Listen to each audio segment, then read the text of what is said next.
Once again, good evening, ladies and gentlemen. On behalf of Independent School District 196, we welcome you to Egan High School, to Wildcat Stadium.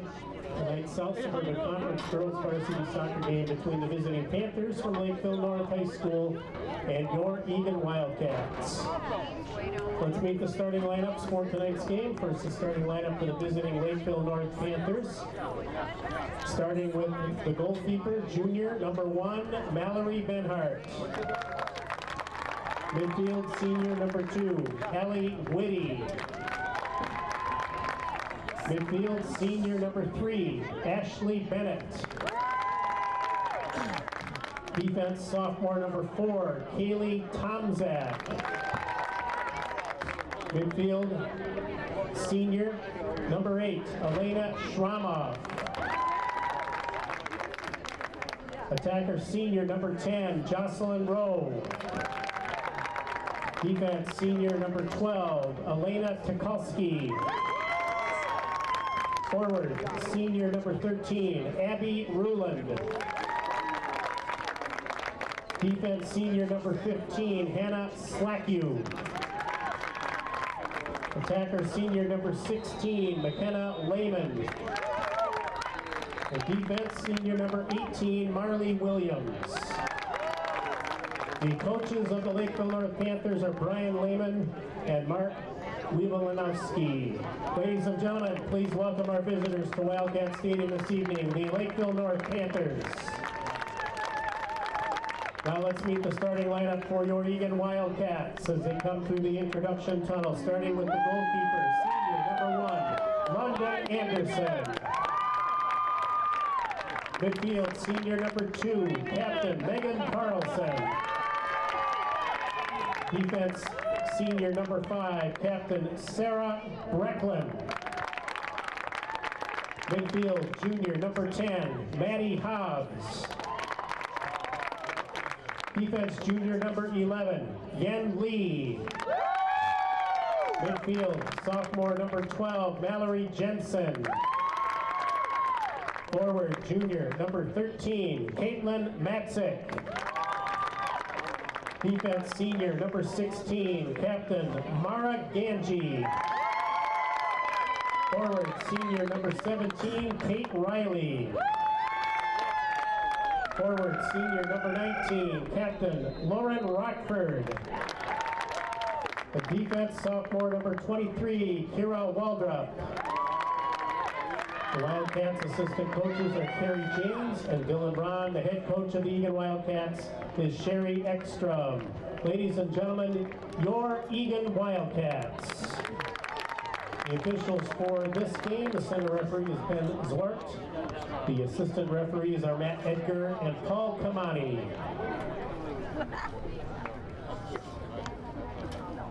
Good evening, soccer fans, and welcome to Wildcat Stadium here in Egan for another girls varsity soccer matchup.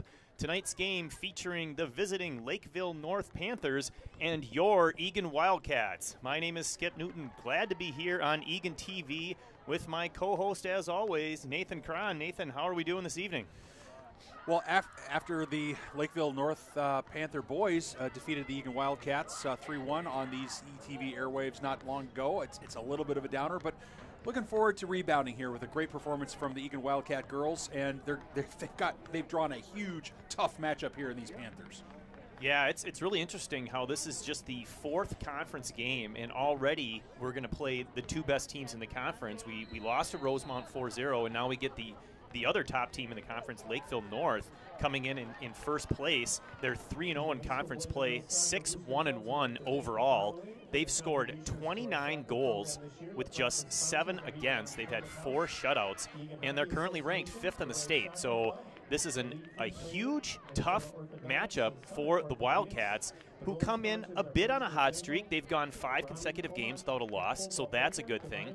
Scored their most goals of the season in Saturday's win, a 4-0 shutout, which always a great thing. And all 4 goals, as it turns out, were by girls who had never scored a varsity goal, so glad to get them and their scoring careers underway.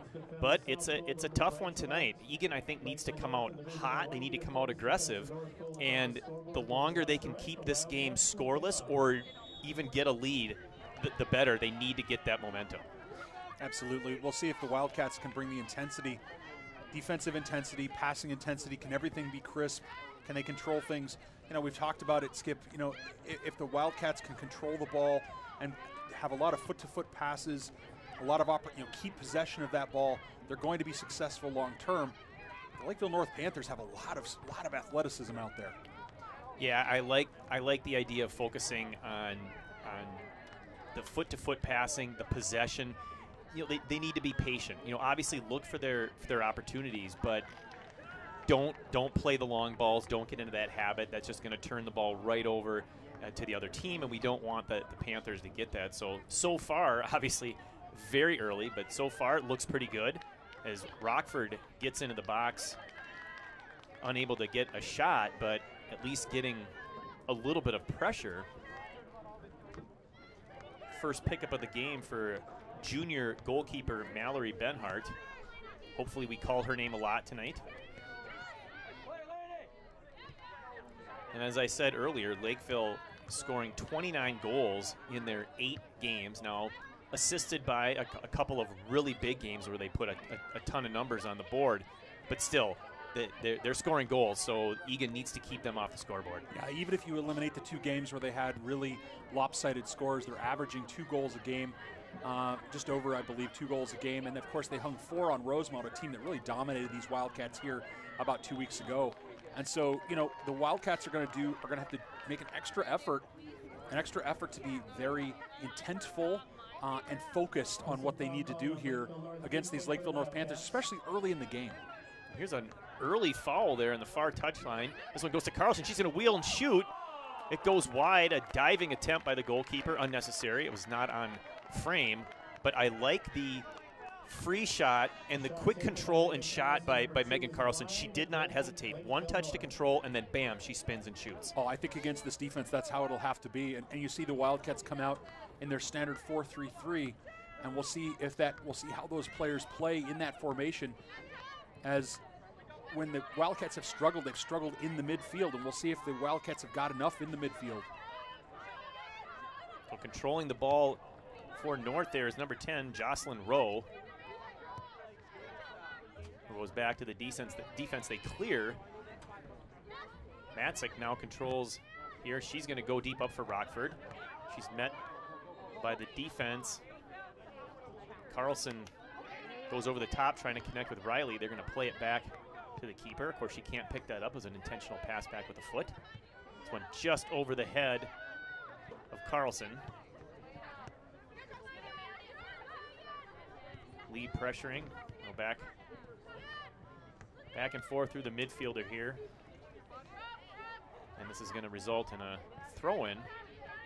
One thing to note for any of the viewers that did not watch the boys game, it's the same reffing crew that did the boys game, and there were quite a few calls, some yellow cards out there. Tells me that maybe they like to call things, you know, tight to the vest. So something to watch as we watch today's game. Are they going to call that same tight game here? Well, the center referee has moved to the AR position, and one of the ARs has come in to take the center position. So we'll see.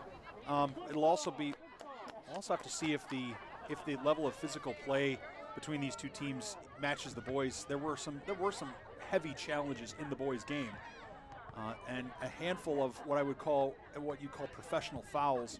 You know, breaking up promising attacks without really playing the ball, and that creates a situation where the referee feels like he has to produce the yellow card. It's a nice ball into open space by North as they get it down into the corner deep. Well defended there. They're going to play the cross in.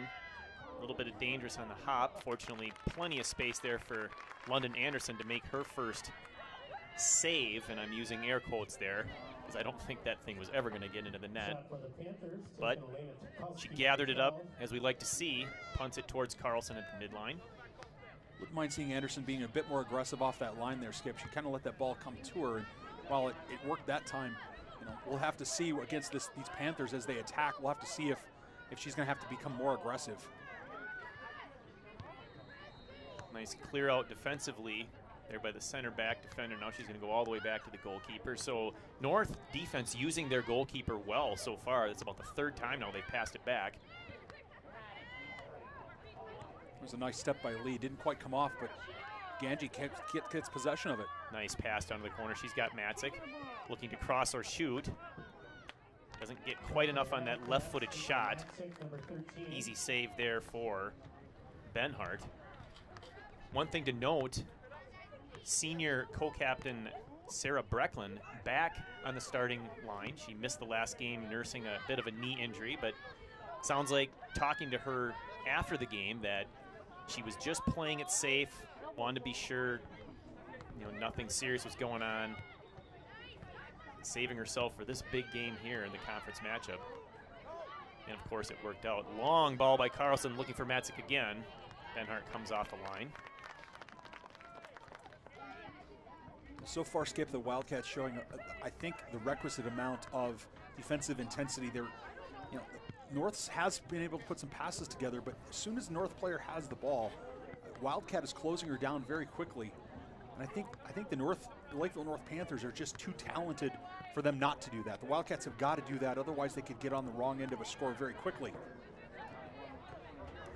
Yeah, the one thing I've noticed, I'm a little surprised with, and again, this is early. We're only 6 minutes into the game. But it seems like when Egan does have possession, they're having space, and they're able to control it and look up and do something with it. They're not under that intense pressure in the middle of the field. So that's a good sign if that continues for the remainder of the game. A few girls to mention on the Lakeville North side, that the top goal scorers, they've got Abby Ruland and McKenna Lehman are two of the big ones. Ashley Bennett as well up from midfield. Those three have top 3 goal scorers. Here's a shot by Egan, right on frame. A tricky bounce there. I liked how we rushed in looking for a rebound, because that one could have come off. Matson was right there for that rebound attempt. Meg Carlson on the shot. Big punt goes over the head of Hobbs. Brecklin's there. Hobbs gathers that up. Good control. Out to Lee. She's got Matzik on the touchline. She's going to use her. Tries to spin.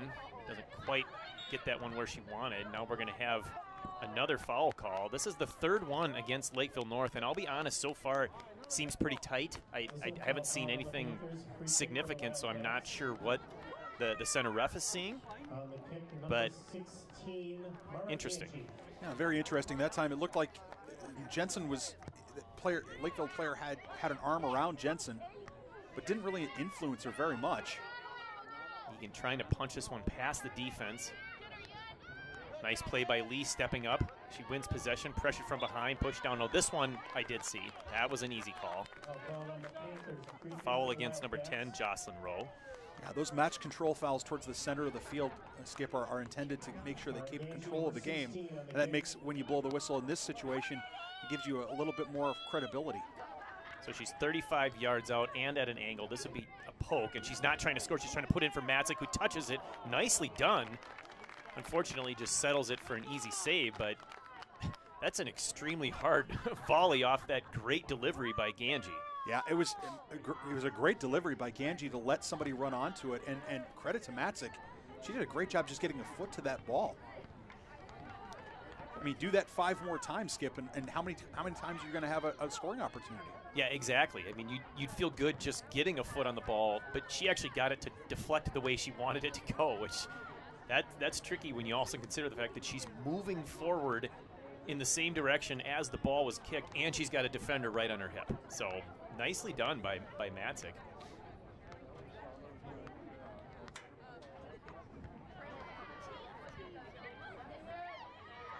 The Panthers win possession the far side, and they quickly bring it up to midfield into Egan territory. Here's a nice pass through the middle. Potential goal scoring chance. Well defended by Brecklin. It was one-on-one with, I believe, can't read that jersey number. Might have been number 9, I think, Madison Lee. No, that wouldn't be right. She plays defense. Can't really tell who that was from this distance, but good defense by Brecklin to negate a shot on goal. Nice flick there by the Panthers, but it goes harmlessly out of play. Goal kick, Wildcats. Goal kick for London Anderson and the Wildcats. We'll see if she goes deep or just goes short. She's going to take the short route. Playing the possession game are the Wildcats. Angie up to Lee. Can't quite get that pass. An unforced turnover there. Ganji and Lee have got to communicate better and got to be better, crisper out of the back. Playing out of the back only works if you can put together crisp passes. Shot blocked, but this one's going to result in a corner kick. So good shot block there because she got a lot of that one. They're setting up for a potential close corner kick, a short ball. They haven't committed yet. Now it looks like they're going to go more traditional here with the long one. First corner of the game. And it is a long one all the way over everything. This one's on the ground and in. Unfortunately, the Wildcats could not get possession. No defender or London Anderson couldn't get the ball. And it was an easy tap in there for the Panthers. A 1-0 lead off the corner kick. Just 10 minutes and 48 seconds into the game. Anderson very upset. Assistant referee Paul Kamani. I think she's claiming that the player was offsides. I don't know. I don't know what her complaint really is. We'll have to wait for the official scoring decision, but between Anderson and the Egan defenders that were there, it didn't look like there was enough urgency, Skip, to get to that ball. Yeah, it was really hard to see with the big crowd in there. And all of a sudden, it's just on the foot from feet away. I mean, that's an easy shot. But it didn't appear like anybody was going for the ball. I wasn't really sure what was going on. Panthers coming back, crossing into the middle. This one gets through one, but not the other. She's got it. She shoots. A great save by Anderson. Another shot on the rebound and another goal. Anderson with a diving save on the first attempt. No way she could control that. The rebound goes straight to a teammate for the Panthers. They kick it in, and just like that, folks, it's 2-0. Two quick goals within a minute and a half, and this is not what the Egan Wildcats wanted to see happen early in this game. Well, I was going to say, Skip, before Lakeville North had scored, I was going to say that this was how Coach Ekstrom probably wanted it to start. You know, tight, close, good defense, you know, a few opportunities on both sides. It's fallen into something else. Yeah, the problem on that one definitely was there were just too many Lakeville North girls that were standing by themselves. I mean, the cross came and it got past the initial goal right in the middle of the goal box and got past the defender that was marking her up, and whoever shot that one on the far side, I didn't catch the number, but she was wide open. A great save by Anderson, but it goes out to a rebound to another Lakeville North girl, and she's all by herself, and she hammers that one home. So Egan needing to regroup here. An early 2-0 deficit. They don't want this thing to get away from them too quickly. Well, I mean, the fundamentals haven't changed. It's like this with any situation in high school or any level of athletics. The other team shocks you with a couple of early scores, a couple of early goals, early runs, touchdowns, whatever it is. You have to settle down and get back to what was being successful for you, which is controlling the ball in the middle, passes, good defense, all of the things that Coach Ekstrom wants this team to do.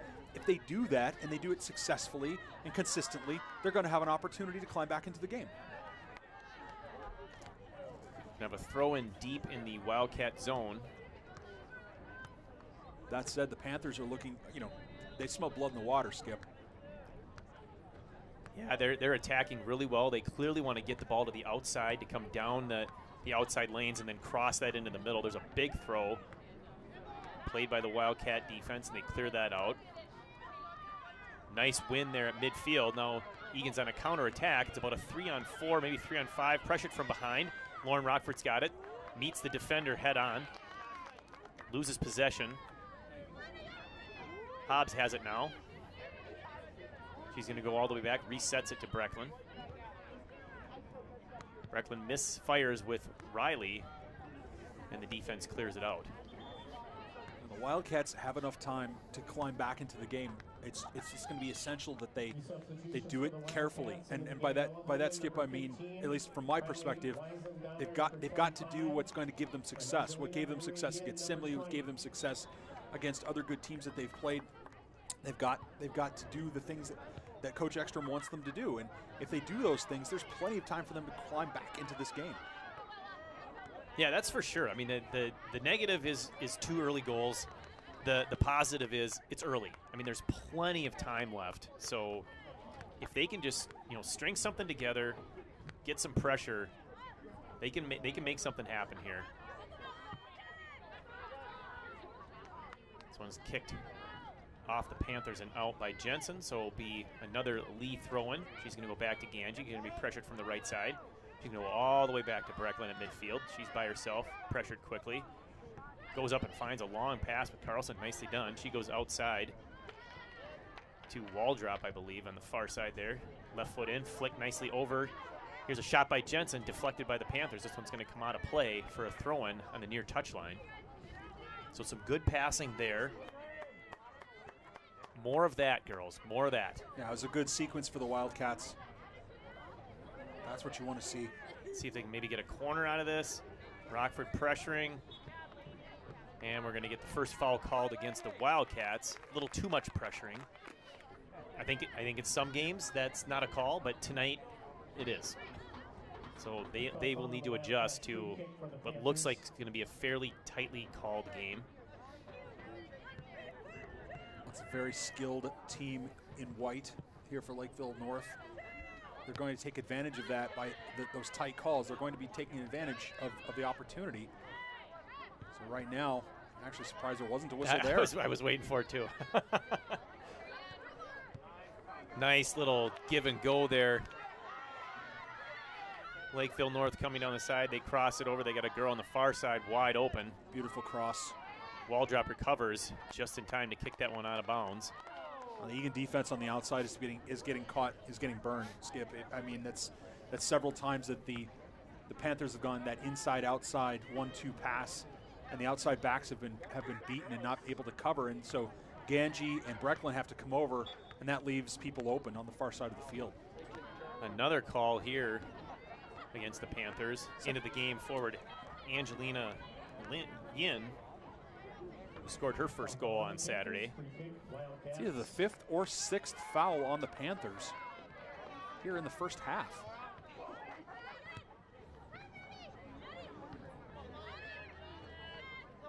It'd be interesting to see if they adjust and stop playing quite so physical, although I'm sure they're wondering what they're doing wrong. On a couple of these at least. They control the ball at midfield.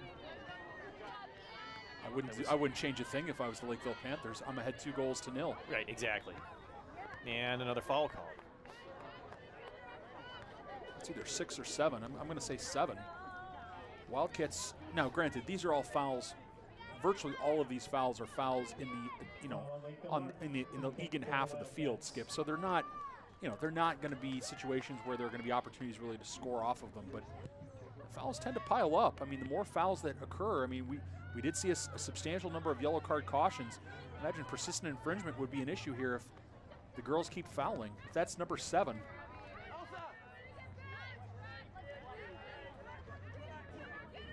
Egan plays that one out of bounds to be safe, so we're going to have a throw-in down here right around the 20 of the football field.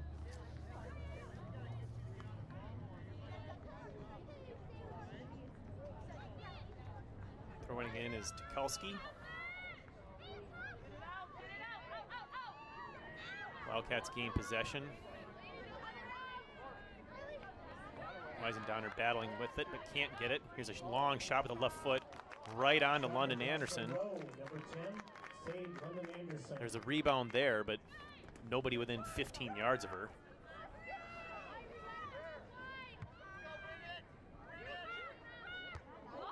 Big header at midfield. Wow, she got all that one. She sure did. Lakeville North looking for a call. They're not going to get it, given that she jumped over an Egan player. Push from behind, no call there. Spin and a shot. That one goes wide.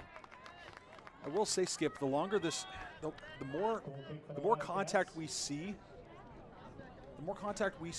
that where it's not called versus called, I think the players are going to start to become frustrated by that.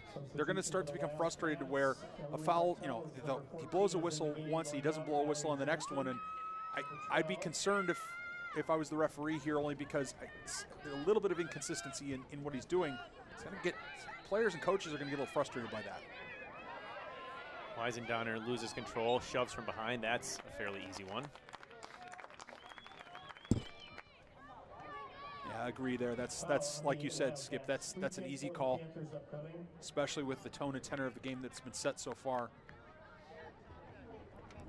Not that the Panthers are going to stall or time waste now, but they're certainly going to take their time in setting up for these kicks. Why wouldn't you?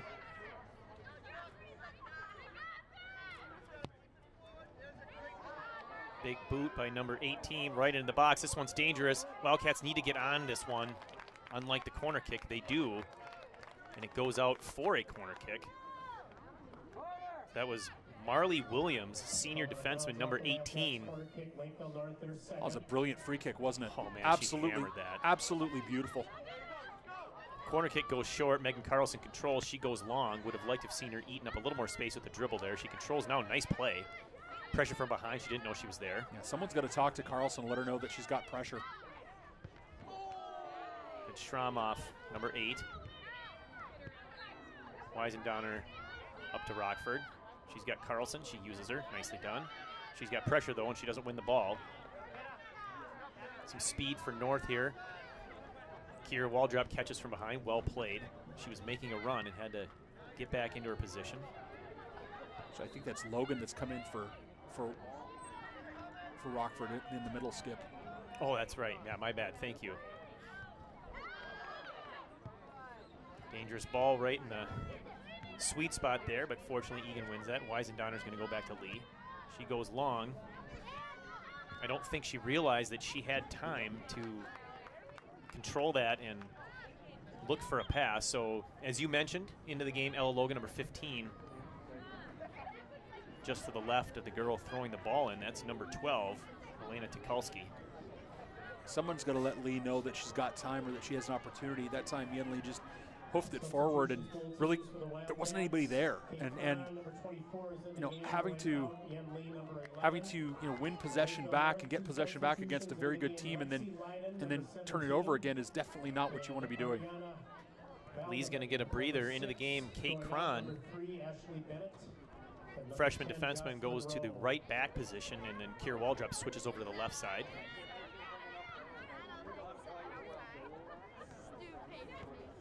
One thing the Wildcats have not been great at this year, Skip, is winning balls in the air.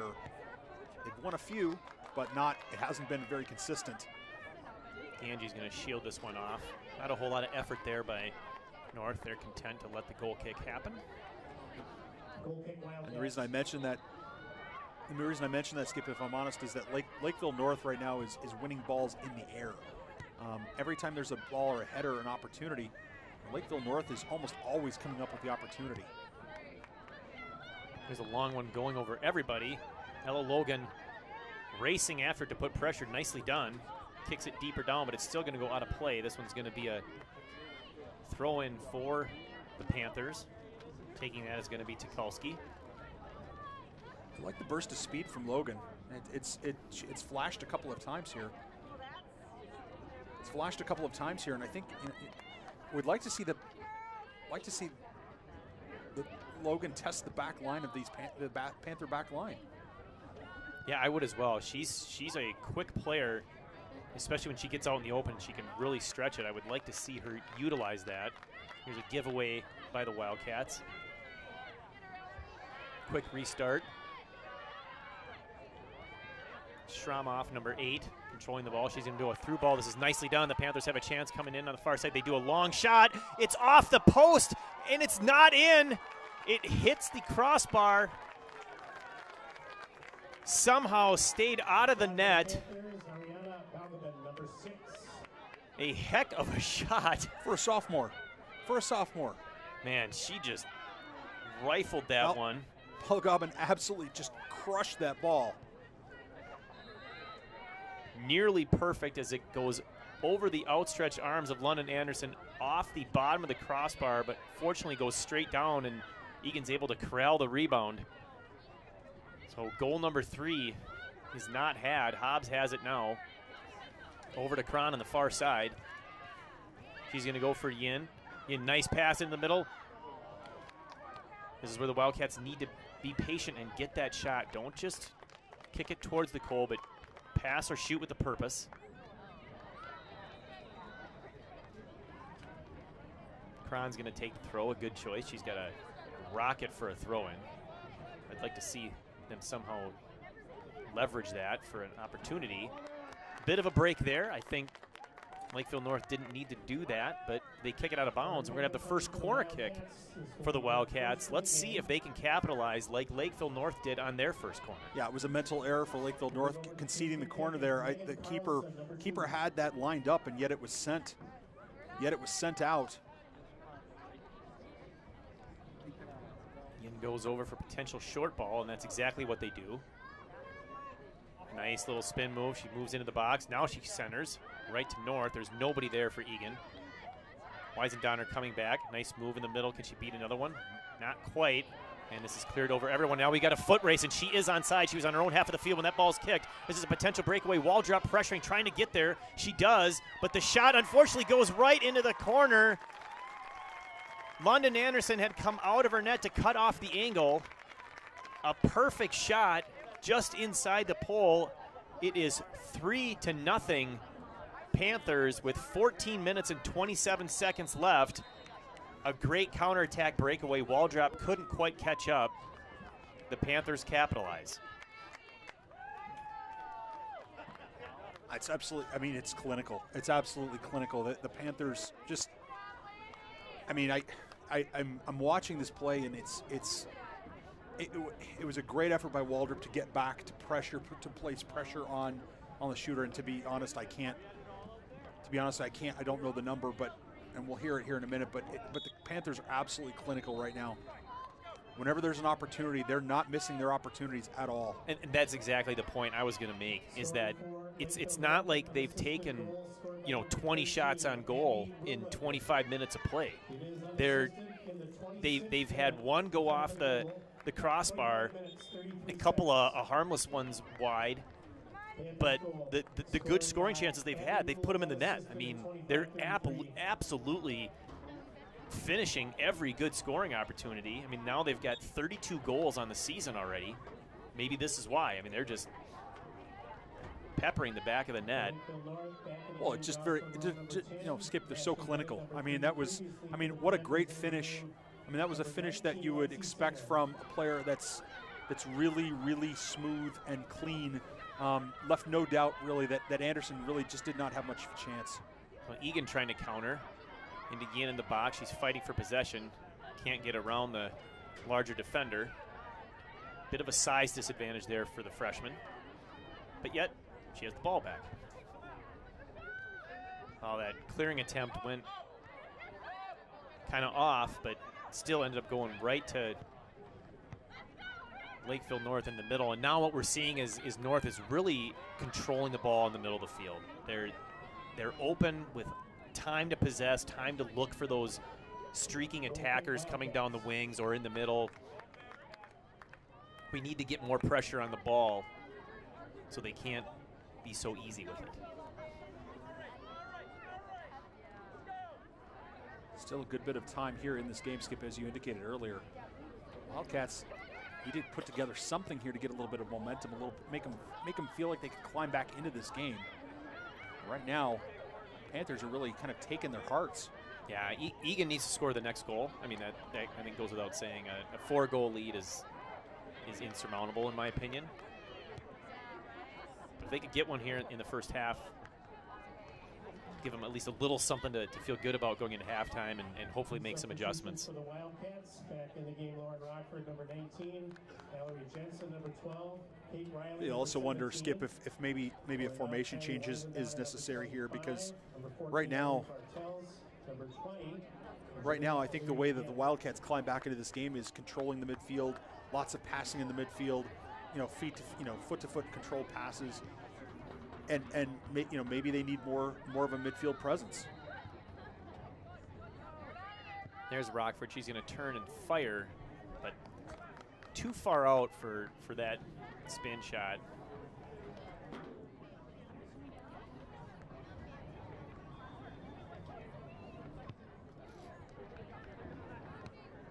You can certainly see how the Panthers could have matched up well with the Rosemount Irish, Skip. No question that these Panthers can put the ball in the net. And apparently they can play some good defense too. Yeah, I'm sure. I mean, yeah, the goals against, right? I mean, they've only given up 7, so with 4 shutouts. So clearly they play good defense, but I don't feel like they have a back line that's impossible to penetrate, right? It seems like with some good passing, we could create some more scoring opportunities. It's just not quite there yet. I think, the Wildcats might be a little rattled by the unfortunate start. To give up 1, it happens, right? But then when they give up the second goal within a minute and a half, that really puts, the momentum squarely on the shoulders of the Panthers. So they just need to recover, and again, a goal can help, and we're going to have a goalkeeper change. Number 21 checking in, Isabella Thomas. So London Anderson, for the first time, not playing goalkeeper anymore. So I don't know if she's injured herself diving for a ball. She's talking to the trainer, so we'll have to see what they can. Olivia Knoll in now for keeper. So that is interesting that Olivia Knoll's official position is not goalkeeper. And that's one of the risks that Coach Ekstrom takes when you only have one official goalkeeper on roster in London Anderson. She did that all last season and so far this season, and now Olivia Knoll comes into the game to replace her. I know, just from knowing Olivia, personally, that, she has played some goalkeeper in the past, and she's an aggressive player, so I understand, I certainly understand why Sherry Ekstrom does that, and Olivia's great. She'll do anything the coach asks, so this is awesome, and hopefully London Anderson's okay and can either come back into the game or at least be healthy for the rest of the season. Wildcats have an opportunity here. They have an opportunity to get something going well for them. Even a good scoring chance, Skip. Oh, here's a potential chance. A 2-on-1 if they hurry, not quite. She kicks it through to nobody. This one's going to go down to the corner, but not out. Saved by the Panthers, and then they kick it out. Inexplicably sent out. One of the few mental mistakes, very few mental mistakes we've seen the Panthers make. One of 2 I can think of. We're in the 32nd minute. Looks like, I think that's Hobbs trying to get it up to a forward. Well pressured there. Ganji comes back. She's going to go all the way back to Knoll. Of course, Olivia just fine using her feet. Probably feels more comfortable. Nice for Olivia to get a touch there too. Nice for her first touch of the game not to be a save.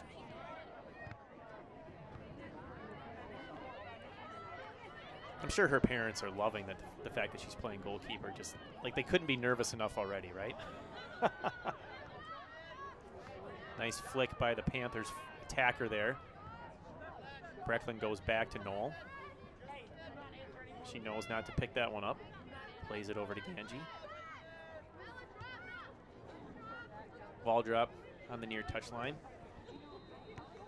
Rockford touches it in. A little give and go there. A little more give than go. Yeah, there needs to be better communication. Rockford plays it into Jensen. Jensen fires it out, but Rockford wasn't going. So either Rockford couldn't go or didn't go or whatever, but in it, it's a turnover, and that's just not what the Wildcats needed. Jocelyn Rowe, number 10. You know, we've said a lot of Jocelyn Rowe, called her number out. She's made a pretty significant impact on the game. I feel like Elena Tukalski on this side, number 12 as well. And then that defender, the senior, number 18, Marley Williams, who's going to, what I'm going to predict is crush this ball because she's got a cannon for a leg. Putting it right where she wants it near the 18, well headed towards Knoll, who runs out and picks that up nicely. Her first pickup of the game, and she drops it, rolls it over. That's all right, playing the control. So maybe didn't want to punt the ball. We'll see. Wildcats trying to get it forward, just trying too hard, Skip. I mean, they have an opportunity here to steal a little bit of momentum with the last 6 minutes to go, and they need to do that. The Panthers are going to substitute and take an opportunity. Egan High School Boys and Girls Soccer Booster Clubs would like to thank the following for their contributions to the soccer program. The platinum sponsors: Egan Arms Public House, Egan Hockey Association, Wave Soccer Club, Elite Feet Training, Minnesota Orthodontics, and Summit Orthopedics. Thank you to our platinum sponsors from the Egan Boys and Girls Booster Clubs, Soccer Booster Clubs.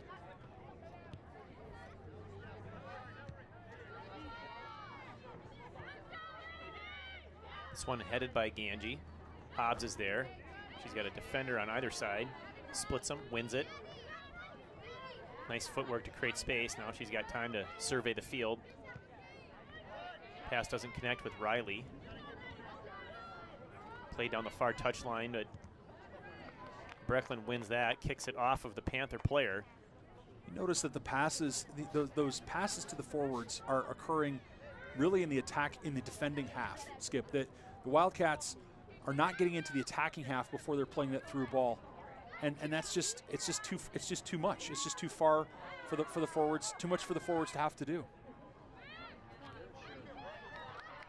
So they connect with the forward, and then unfortunately on the pass back, it's a turnover. So that was an unfortunate play, and now the immediate counterattack by the Panthers on the far touchline. They move it in the middle.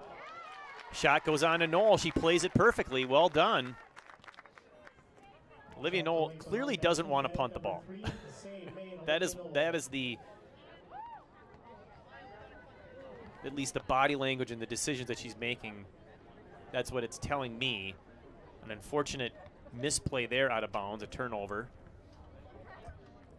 It's definitely not what you don't want to see. And of course, coming back into this game, if you have a keeper that can't punt the ball, it's going to influence. Oh, it's a beautiful little slip pass. Here's a shot and a save by Knoll. Knocks it over the goal. A great save. That one had top shelf written all over it. We're going to have a corner kick here. Now this will be interesting to see how Knoll plays it. Right now she's directing traffic, telling the defenders where she wants them. Clearly, she's doing the job. I love it. Well, it's gonna. What I was saying before the shot over the net, Skip, was it limits what you can do coming out of your own end if you have a keeper that can't punt or won't punt the ball. Oh, and there's a great shot, a hook in from the corner. I don't know if any keeper would have made that save, to be honest with you. That was a fantastic shot. She hooks it in the left-footed corner for goal number 4 of this half at the 26:34 mark. It is all Panthers here, 4-0.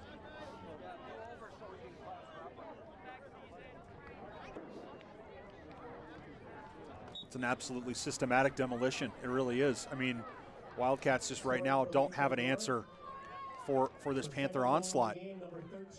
And as you said, Skip, it's not like the Panthers are out shooting them 20-1. You know, the Wildcats have had a few opportunities towards the Panthers attacking third. They haven't strung anything together. Panthers goal second of the game for Abby Ruland. The goal is unassisted at 36-32. Abby Ruland with her second. She gets her brace. And she was one of the 3 top goal scorers that I mentioned earlier, along with McKenna and Ashley. So we talked last game about, you know, the pros and cons of having a go-to scorer. You know, Egan does not at this point. They have nobody with more than 2 goals on the season, but they're very spread out. They have a lot of different goal scorers, whereas Lakeville North has 3 girls that have scored the vast majority of their goals, and now they're trying to get another one here. Nice save by Knoll. gobbles up the rebound. Well, if Olivia Knoll's going to play, there we go, nicely done. See, punted it right to a teammate, right Perfect. to feet too. Right to feet. Pass up to Matzik on the far side, just a little faster. She's aggressively trying to win that ball, but can't. But looks like we won the throw-in. So yeah. Credit to right. Matzik. Well played. 2 minutes left in the first half. Egan has it. Let's see if they can get a good shot here. That passes off. Rockford trying to win it. Here's Matzik fighting for possession. She's got a teammate there. It's Carlson. Tracking it down in the far corner. Of course, with a 4-goal lead, they're not going to take any chances. They're going to kick everything out of bounds. Of course. Let's see Cron put a lot of air under this ball. Yeah, I would like to see this somehow get in on a head and then flicked. A good attempt there by Matzik to do just that. Unfortunately, it goes out of play, so we're going to have a goal kick with a minute and a half remaining in the half. The Boys and Girls Booster Clubs would also like to thank their gold sponsors, Birchwood Dental, Rami Cormont of Coldwell Banker, Divine Salon, Dunn Brothers Coffee, John and Melanie Willie at Edina Realty, North Oaks Blast Soccer Club, and the Urgency Room. Thanks to our gold sponsors for helping Wildcat football. Excuse me, soccer. Sorry, wrong sport. Football. It is football in a lot of areas of the world, so you're fine. You're covered there. Oh, it is. Let's win this one, girls. I was hoping Jensen could get to that one. She can't. Waldrop has it. Or I'm sorry, that's Ganji. Back to Brecklin. Nice little move to the outside to get space. She's going for Matzik. Tries to hustle that one down, just can't quite get there. You know, it's odd, Skip, if you look at the middle of the field, it's not, as you said before earlier in the game, it's not as though the Wildcats don't have some space in the middle of the field. They have space in the middle of the field. They're not taking advantage of it. Here's a long shot. The field goal is good. That one would have been good from about 45 yards. I would imagine the Panthers now, knowing that there's a backup goalkeeper in for the Wildcats, I imagine that they would take shots from just about anywhere inside 30 yards to see if they can cash in a goal. Yeah, why not? Well, we will see if Olivia Knoll comes back in the second half to play goalkeeper or if London Anderson comes back in the game. But for now, we are headed to halftime. It's been all Lakeville North Panthers, the number 5 team in the state, showing everybody why they are up 4-0 here over your Egan Wildcats. Stay tuned, everybody. After halftime, we will be back. This is Skip Newton and Nathan Cron for Egan TV.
Welcome back, soccer fans. My name is Skip Newton, right here with Egan Cron at Wildcat Stadium for the second half of today's girls varsity matchup between the Lakeville North Panthers and your Egan Wildcats. If you can't see the score, it is all Panthers 4-0, as they have been dominating ever since that first goal. For the first 10 minutes, we were scoreless and things were evenly played. Egan had possession both at the middle of the field. They were getting it downfield for a couple of shots, nothing really dangerous, but at least the game was evenly played. And then the quick strike by Lakeville, which was unfortunate, off the first corner kick of the game. They then, a minute and a half later, got another goal, a second goal, to go up 2-0, and it was all Panthers after that. They got a third goal later in the game on a breakaway, a counterattack. London Anderson came out of the game after that, replaced by Olivia Knoll, senior defender, who then gave up a goal on a corner kick that hooked perfectly into the net over her outstretched hands. I'm not sure if many goalkeepers in the state would have made that save. It was a perfect shot. So that is the quick recap on the game. Unfortunately for Wildcat fans, all Panthers. A 4-goal lead is really tough to come back from. You don't even think about it in those terms. So, Nathan, what are we looking for in the second half for the Wildcats? Well, I suspect what Coach Ekstrom's going to do is do what she can to rally the troops emotionally, mentally, get them refocused and say, look, you know, the first half, we had a few things we did well early in the first half, and then it just really all came apart on us there in the second half, or excuse me, the middle of the first half. And don't have some pride as seniors, especially the senior class. Have pride, play the full 80 minutes, play Wildcat soccer in the second half, the soccer that we look good in the first 10 minutes. As we'll see, I think we're seeing London Anderson coming back onto the field, which is a good sign for the Wildcats that she's able to continue. But, you know, I think, you know, the biggest thing for the Wildcats here is win the second half, Skip. Win the second half. You know, get a goal, get one, you know, break. Look, the Lakeville North defense isn't impregnable. You know, it's not Fort Knox. I'm sure you can score on them. You just have to put some passes together and do what's necessary to get back there and make it happen. Yeah, it would be nice to see us just, you know, get a goal or you know, win the second half. You know, you can't score 4 goals in one play in soccer. I've looked my whole life, and there's just no way to do it. So just get that first goal and see what happens. You know, take some positivity away from that. Egan trying to get it down into the box for some pressure. North passing it out clinically. The turnover is there. Stolen by Hobbs. Back to Ganji. She's got Lee on the far side. Now Jensen has it in the middle, right around the 30. Sandwiched by 2 Panthers. She goes over the top. It's a foot race now. Ganji wins it. Kicks it out of play. Well played there. Looks like the regular starters, as you said, London Anderson comes back into the game at goalkeeper. So she came out for the last few minutes of the first half. 10-2 by the trainers. Fortunately, she's healthy enough to play again, which is a good sign. She is the only official goalkeeper on the roster. Olivia Knoll filled in admirably.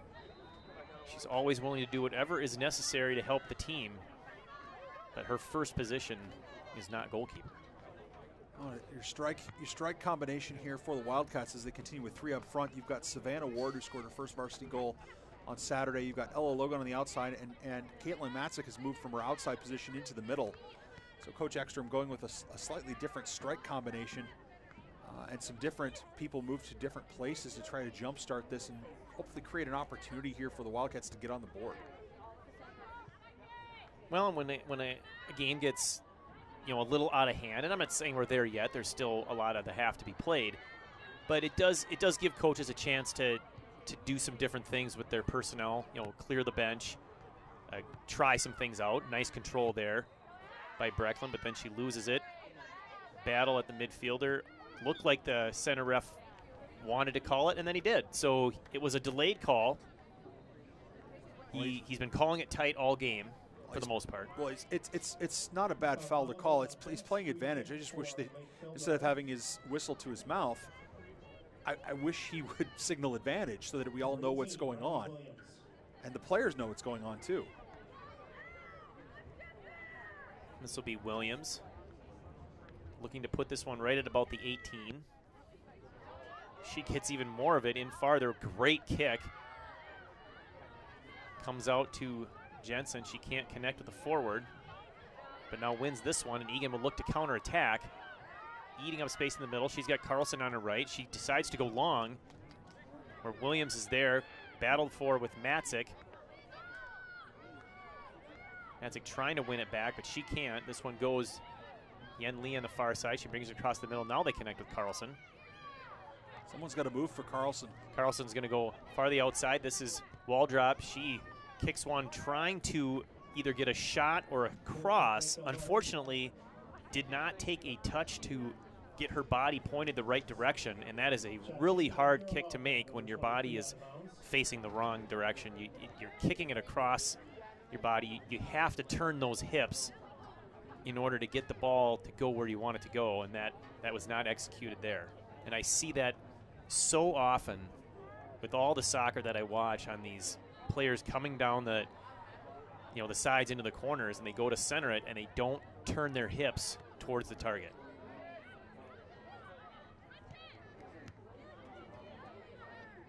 Jensen loses it temporarily, gets it back. Here's Carlson.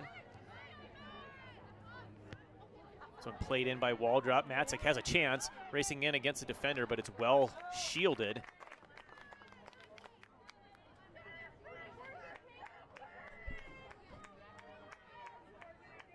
Picked up by number 1, the goalkeeper, Mallory Benhart, junior goalkeeper for the Panthers.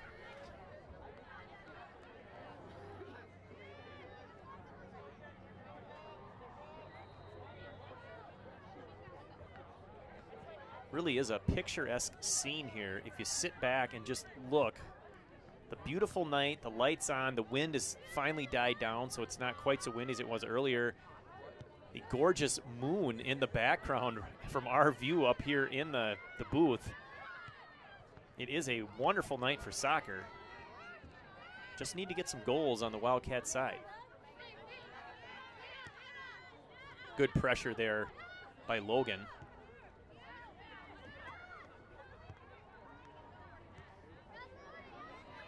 North switching field.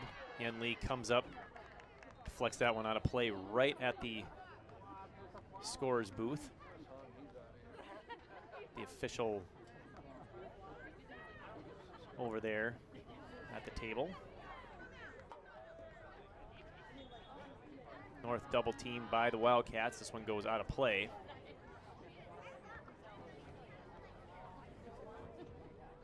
Assuming this is a throw-in, but we won't know until Williams finally gets over there. She's taking her sweet time. Yeah, I think this is going to be a free kick. Okay.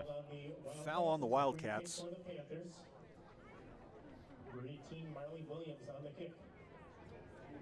What a weapon Williams is, Skip. What a weapon. Yeah, she can put that ball a long ways. I mean, she's not going to be shooting from here, but she's going to drop it in basically at the 18. Somewhere between the 6 and the 18 is what she's shooting for, and she's had multiple chances tonight, and she's literally executed every one of them. Yeah, the ball's absolutely where it needs to be, and you know, contrast that, to be honest, with the Wildcats. Skip, I mean, how many times have the Wildcats had good set piece plays or good free kicks that have been consistent? And the answer is, I think, none. I mean, there just hasn't been that consistency for the Wildcats. Few passes here from forward to midfield, and then one goes off, fortunately off the defender. It started on the far side, Natalie Ward. Went through the midfielder and then came down to the near touchline. Here's Waldrop to throw it in. Trying to find Caitlin Matzik, can't connect. This one's cleared out by North. Ganji with the header. Wildcats recovering defensively. Wide open on the near side is number 8. That's Schramoff. Panthers crossed that one off a Wildcat player. Kind of an unlucky bounce there. Now Egan has it. Nothing but time here for Brecklin. Someone needs to come to her and give her a pass. Exactly. Here Logan finally does, but it took her a while to get there. Logan putting on speed. She's pressure from behind. Wow, gets a couple arms right in the back. No call. It's back to Logan. She's going to try to split defenders. That's a really tough ball to get to. Again, back to Logan. So she's getting multiple chances here. Need to give her a short, easy pass. That one's too hard. Brecklin steps up to Carlson. That's knocked away, but she's going to retrieve it. Panthers just settling in defensively. Yeah, they've parked. They've I wouldn't say parked the bus, Skip, but certainly they're going to be very conservative defensively. And here they're going to counterattack with that shot over the middle. It's a foot race. It's won by the Panthers. Kicked wide. Nice pressure by London Anderson. So I think that's the clear strategy for the Panthers is we're going to make sure we have numbers back defensively. Why would we want to even risk giving up a goal or an odd man rush?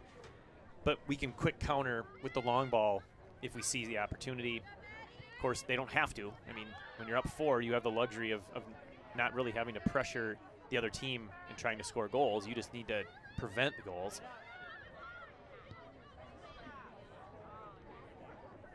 Schramoff again passes to the far side. This one's played by the Panthers. This one's going to go wide again for another goal kick.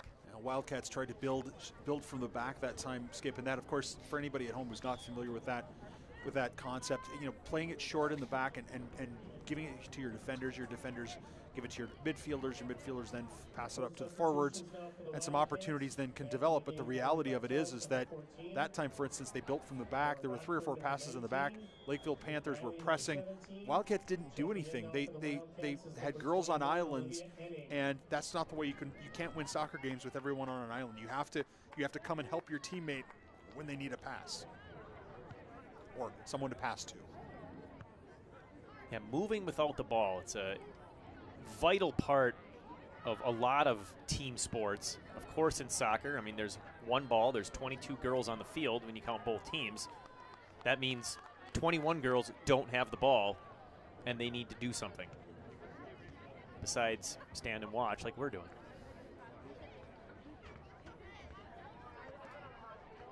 Big throw headed by Lee. Right into the middle. Here's a quick shot. Another field goal. Good. Goal kick Wildcats. So the Panthers doing what the Vikings could not, kicking one through the uprights. Last shot for the Panthers by McKenna Lehman, number 16. And I'm pretty sure that Marilee Williams could have hit that 37-yarder. That's the last I'll talk about that. That's a good idea. It's depressing enough. For long-suffering Vikings fans, there's a situation where no one really wants to talk about that kind of thing anymore. It's gotten to the point where I think a lot of even fans that really care about the team and about the club and about all of those things, it's so painful to watch because you know it's going to happen. Right. I was just going to say we all weren't surprised whatsoever that it went wide right.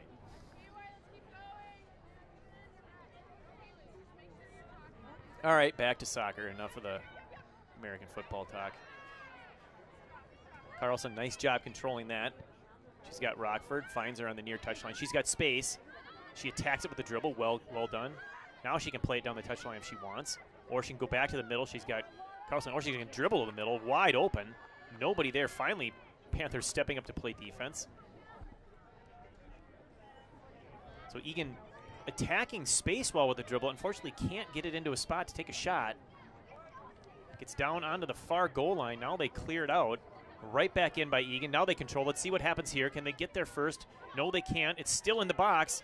This one's going to not be played out. I'm not sure what happened there. Rockford made a magnificent run. I couldn't pick out who it was, but one of her teammates was in her way. She had to stop and go around one of her teammates, and it's just a lack of communication, a lack of, I wouldn't say discipline necessarily, but just a lack of communication. You just can't have that. When Lauren Rockford's making a run, as brilliant as it was, you got to get out of her way. I think she was surprised that she had all this space. I mean, she accelerated down the near touchline and then was looking for a pass, didn't really have anything, but all of a sudden cut to the middle and there was more open space. Now here's another opportunity in the middle. Carlson has it. Passes to the far side. Rockford chases it down. I think she knocked it off the defender and gets the throw. Yes, she did. Well done. Defender doesn't agree, but I guess the referees in a 4-0 game, the referees are going to make that call. This one's headed straight up in the air. Headed again. No pressure by Egan. Would have liked to have seen them go for that. This one goes back to Hobbs. Passes over to a teammate, but that one's deflected, and now North with the counter. Yen Lee has it in the back. Played to Ganji. Over to Brecklin, up to Hobbs. She controls. She's got room if they can just move to windows and give Hobbs or Carlson opportunities. They've got room. Nice pass on to the near touchline.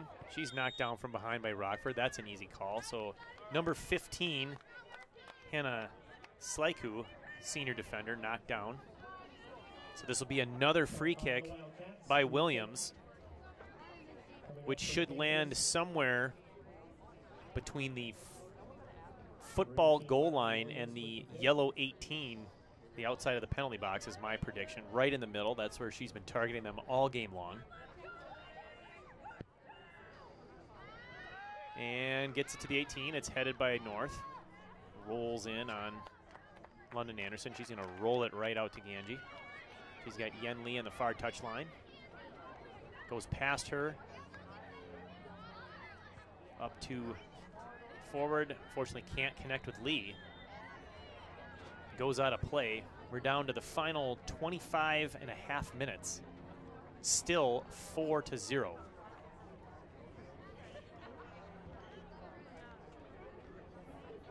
Wildcats still have an opportunity to win the second half, Skip, get on the board, try to take something out of this game. But right now, there doesn't appear to be any decisiveness, any decisiveness in the attacking third. No opportunity to really put this on goal and really test the keeper. I mean, even the last scramble in the 18, this keeper was never troubled. The keeper never had to play the ball.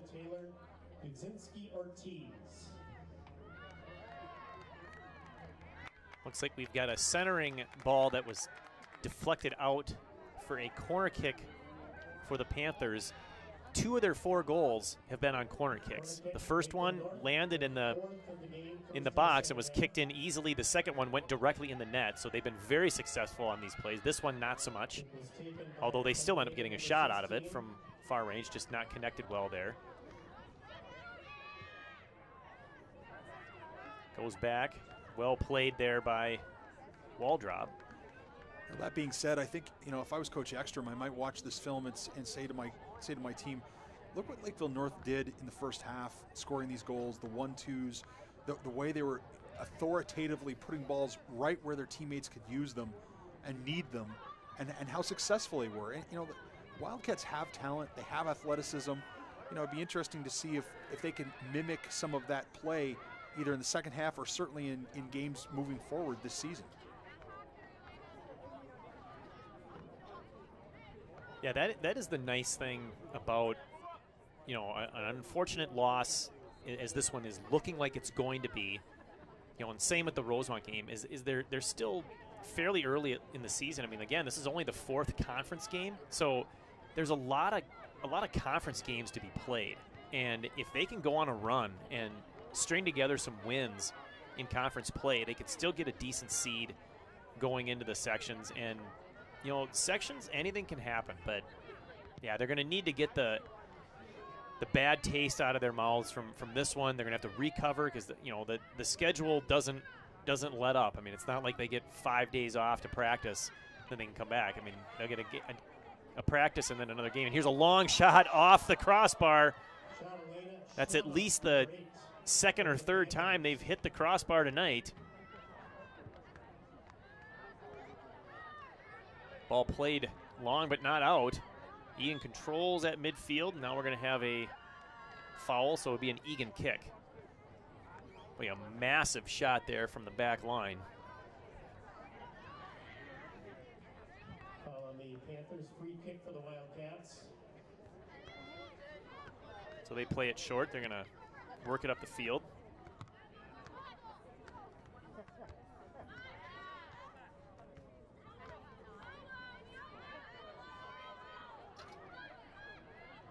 Rockford has it, trying to find some sort of space to get it in towards the middle, but can't. Just defended by one, not two, three girls. Like they just kept handing her off and pushing her all the way across the field, never getting her an opportunity to cut into a lane. She had no one to pass to. Just, oh, forgive me, Skip. That was brilliant defense. Yeah, exactly. Absolutely brilliant defense. It was a great run by Rockford, but even better defense because the result just wasn't what she was looking for. So looking at the standings, I'm going to kind of play this out a little bit as we've got 21 and a half minutes to play. Egan right now is tied for 5th with 4 points. They're tied with Farmington. Sitting atop is Lakeville North, who obviously they're playing today. They're tied with Shakopee, so we haven't played Shakopee yet. But I believe we've played Eastview, who's sitting ahead of them, and we've played Rosemount, who's sitting ahead of us. So we've played 3 of the 4. Oh, that looked like a handball in the box. Wow. That was a massive handball. I cannot believe that the referees are going to allow that to play. That arm was outstretched. Oh, that is crazy. That is terrible. That's absolutely terrible. I know you're the referee expert in the room, but even I know that was as clear as it gets. The arm was fully extended away from the body. It was controlled with the arm. That's unconscionable. I mean, it's again, it's girls soccer. It's boys soccer. It's high school soccer. It's not. No one's going to die here. No one's going to catch a disease. There are more important things in the world, but that's unconscionable. How the referees, both the assistant and the center, missed that is I don't understand it. And that was the next point I was going to make right there. Is I can get how one ref can be maybe shielded and didn't see it. It's how do they both not see that? She was standing well away from everyone. She was by herself. Right. And it was clearly touched and played and controlled with an extended arm. That's not even a close call. And to be honest with you, Skip, in a 4-0 game, that's an easy call to make. Yeah, right. That's an easy call to make. Egan is not, I'm going to go on a limb here. Egan's not going to climb back into this game and tie this game. I don't think that's going to happen in the next 19 minutes and 42 seconds. But that would have been an easy call to make to give the Wildcats some measure of justice for what they've seen here today, that was just a very poor call. Angelina on the far side. And the reason, and to be honest with you, Lakeville parents were just as surprised as we were that wasn't called. There were some groans in the Lakeville end of the stands because there was a belief that was going to be a penalty. There's a brief scoring chance by the Wildcats, but shut down by the defense. There's a hold on the far side by Ganji, and they caught it. So he caught that one. Yeah, I think the referees called and that's what's even more bizarre. If you're going to call a tight game, call the tight game. The players will adjust to it. I get it. The players understand it. The coaches understand it. Everyone understands a tightly called game. What they don't understand is when you call a tight game and then you have an obvious handball in the penalty box and you wave play on. That's just ridiculous. So yeah, to finish that thought on the schedule, I was right. We did beat Eastview 2-0.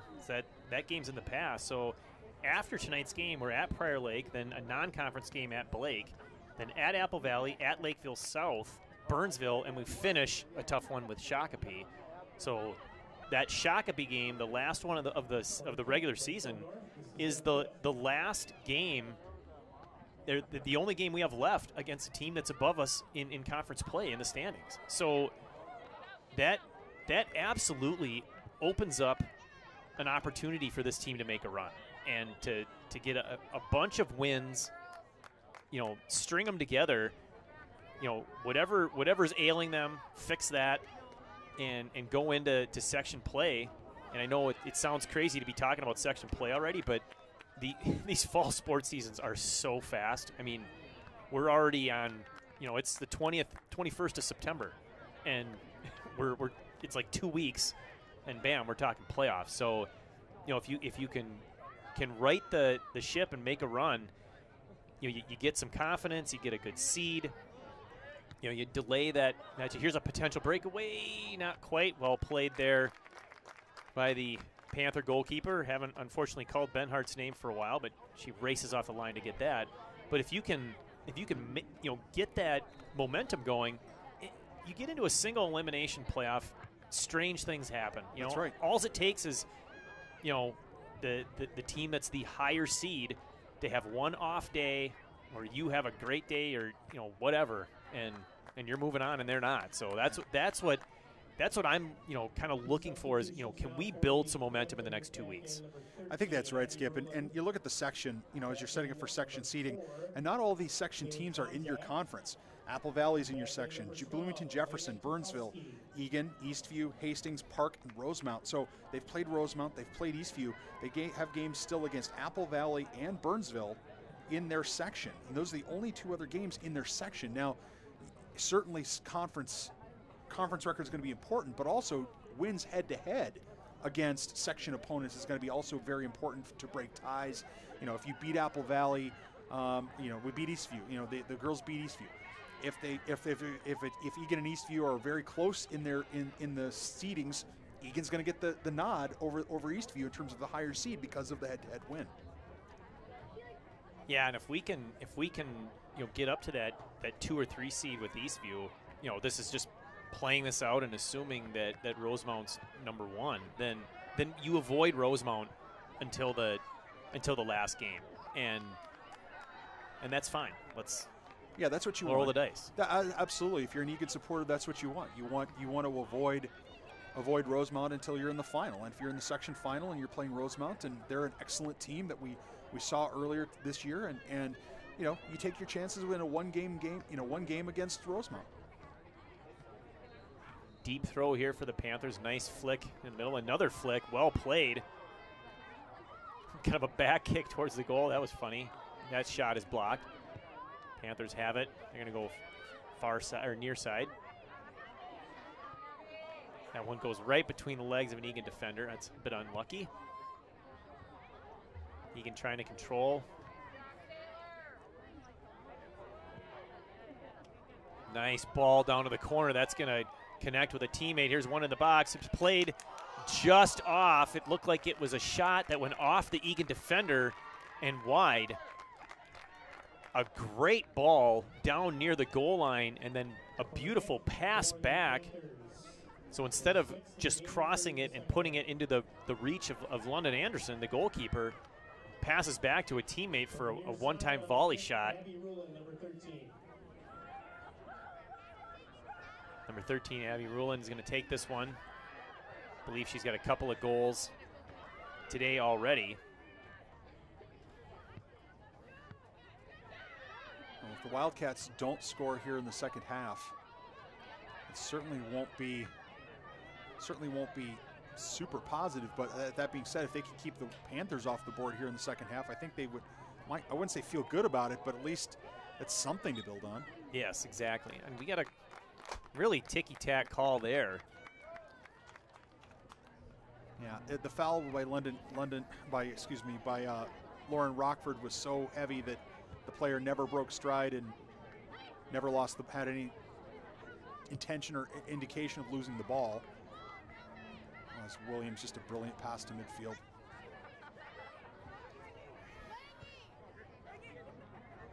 That was number 14 into the game. Bartels getting some time at midfielder. Kira Waldrop on the far side. Or no, excuse me, it looks like Ganji and Yen Lee. Now we're going to have some more subs. Kirsten Lee comes in, filling in at left back. It's her typical spot there. I think she's strong left foot as well, so that's why she plays the left side a lot.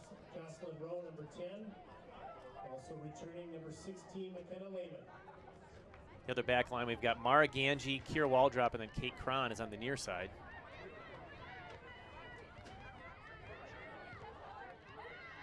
Pressure there by Bartels. I imagine Coach Ekstrom will have a real opportunity to look at some of this film and talk to her girls and talk to her team about what they did well, what they need to work on. And, you know, that's hopefully an opportunity here that they can take advantage of. Let's see if we can get a shot here. Yin going to the outside. Well done. Here is a left-footed shot, a diving save. So that was probably the best shot, I think, of the day for the Wildcats.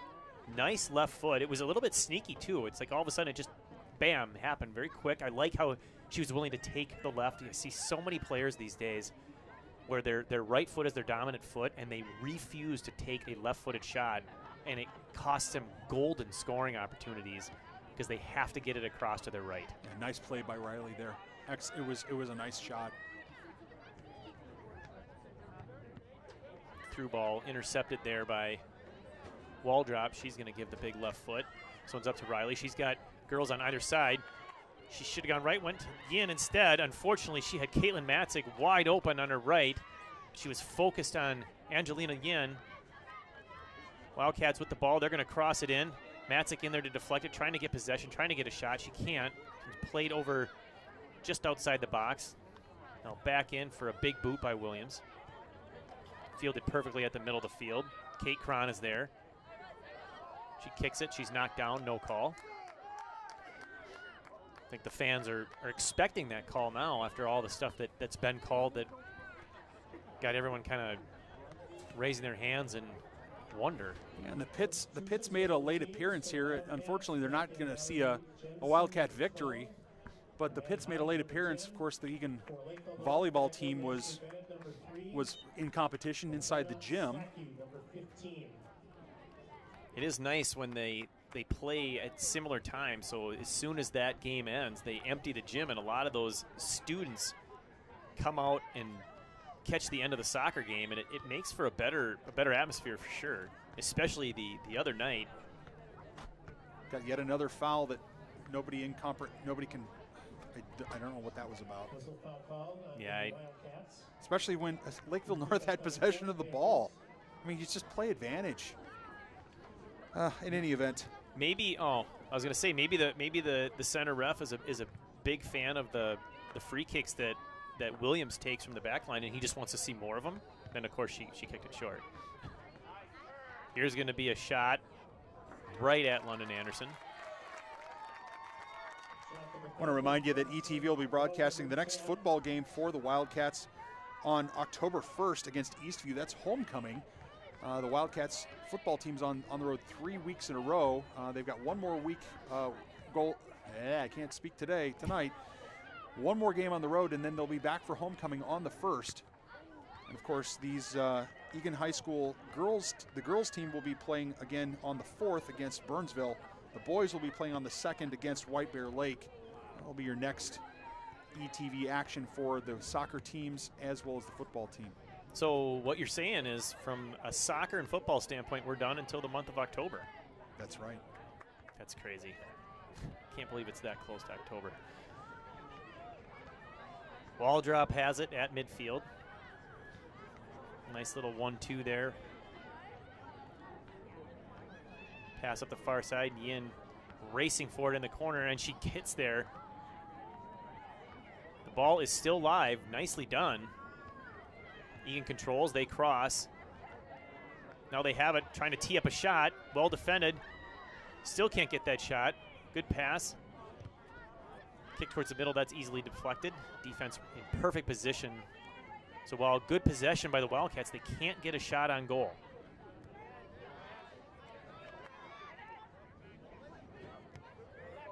They go over the top, a nice through ball, or over the top ball, I should say.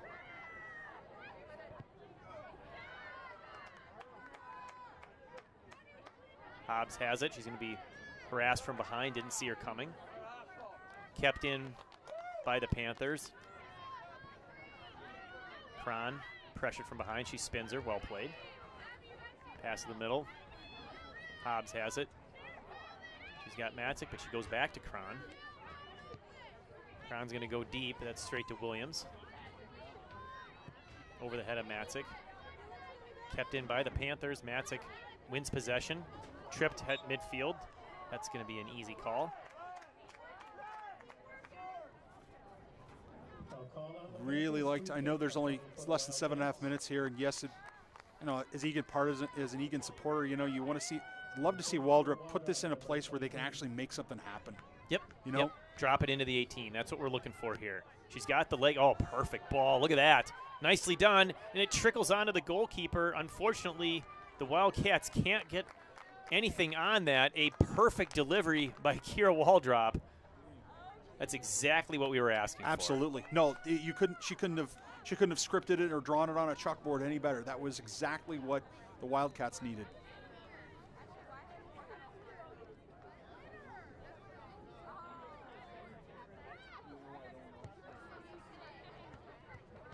Panthers taking their time. Under 7 minutes to play. Pass doesn't quite connect there. Matzik deflects it out of bounds. Wildcats are going to have to step up and pressure a little bit. I mean, the Panthers are, as you said, Skip, are going to be conservative. They're going to, play the easy pass or the easy ball. And so if the Wildcats want to get possession, they're going to have to pressure it a little bit. And there's really no reason not to. I mean, no. What do you have to lose, right? I mean, you're already down 4, so if you end up giving up a breakaway, then so be it. But, yeah, push up and do whatever you can to score. Ella Logan, sophomore forward, coming back in for Caitlin Matzik. Freshman Kate Cron will take this throw. It's a big one, goes into the box. Williams heads that one over Riley. Yin trying to win that one. She's bodied off the ball. Carlson has it. She's going to play it across. There's nobody there except the defense. Ganji steps up. Lee spins her player. Well done. Trying to get it to Carlson. Intercepted by the Panthers. They're going to go near touchline, but the only thing that hit was the touchline. Huge throw from Cron. Nice header by the Panther defense. Megan has it. They go controlling, battling for it. I think that's the definition of a dangerous play. I can't imagine why the referee calling this game so tight. Why would he blow a whistle there? No idea. I mean, that Lakeville player whose name I couldn't get, is going to get stepped on. Here's a chance for Yin. She's going to play it over. This is Logan. She's got to turn those hips. She does. Brings it back. Here's a shot. Oh, and it's not a goal, but we have a penalty called as Yin was taken out.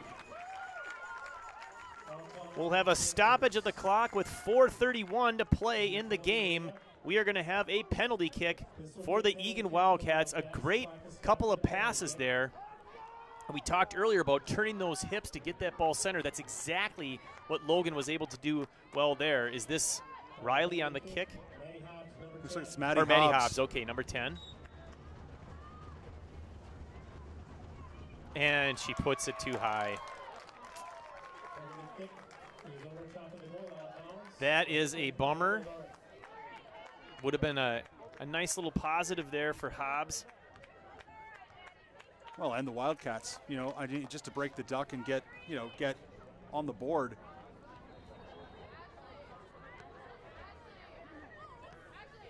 But you work on those as a soccer player, and you tell yourself and you focus all the time, keep the ball low, keep the ball low.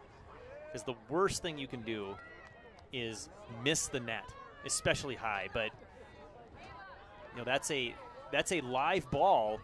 This isn't a shootout. This is a live ball penalty kick. So if that ball were to get saved, if it were to go off the crossbar or the pipe, it's free for anyone to go in and play it.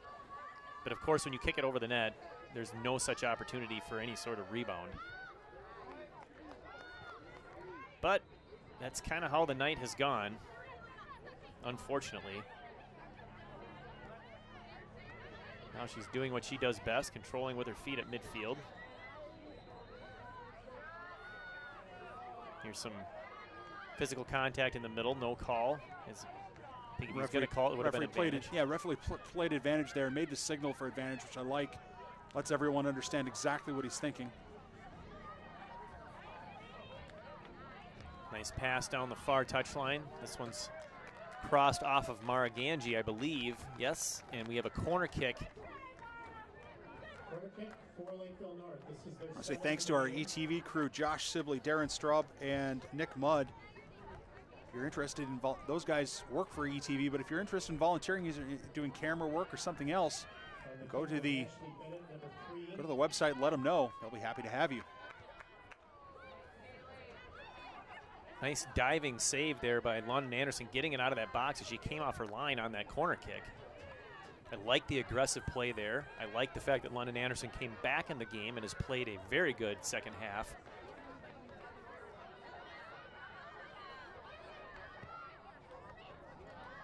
Long ball, defended perfectly by North.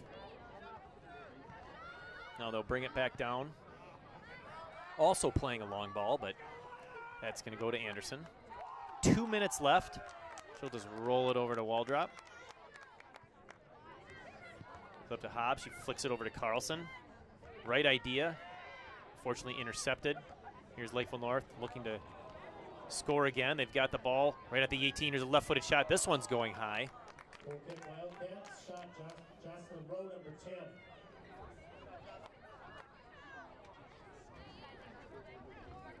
Get a new ball. Ball girls will chase that one down, getting their exercise in here.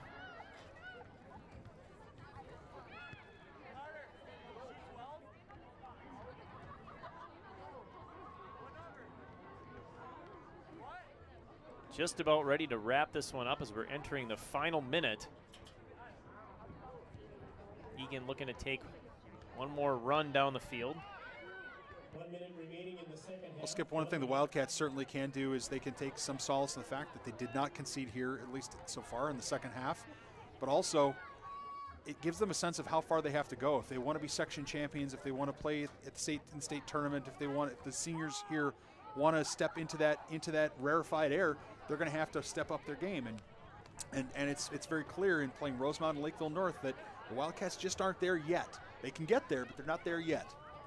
Yeah, absolutely. There's time. We talked about the schedule. It's favorable, so they have the opportunity to make a run and string together some W's, but they're going to have to get started on Thursday. Got a throw in here for the Wildcats. We're down to 15 seconds, so we're just going to play this one out. 10 seconds remaining. 9, 8, 7, 6, 5. Long ball by Lakeville North. Kirsten Lee's going to play that one up, and this one is over. So for any of you fans that turned on the game late, it was all Lakeville North in the first half where they scored all 4 of their goals. A scoreless second half. Wildcats' best chance coming on a penalty kick. Unfortunately, they could not convert as it went over the net, but a scoreless second half. As we get ready for our next game, Nathan, you know, what do these girls need to do to recover from this and get back to playing the type of soccer they played in the previous 5 games where they hadn't lost? Well, you know, they went on a 4-game unbeaten streak after the Rosemount game, Skip, and I think that's what I take out of this. I say to myself, okay, this is kind of like the Rosemount game. The Rosemount game, they were dominated, they were beaten by a better opponent. Same thing happened tonight, and they were able to turn that around against teams that they should be competitive with, and they did what they had to do. They won or tied all 4 of those games. I think what we really have to do is just focus on playing the next opponent. Don't constantly think about this. Don't dwell on it. Learn the lessons you need to learn, and then move on. I think that's probably the best bet. Yep, absolutely. I could not agree more. So, for you viewers out there, we talked about it before, but there will not be another Egan TV game because of a lot of road games coming up, so we're not going to be back until October. But, of course, there's plenty of soccer to be played. Thank you very much for watching and for listening. It was great to have you here. For Egan TV and Nathan Cron, I am Skip Newton.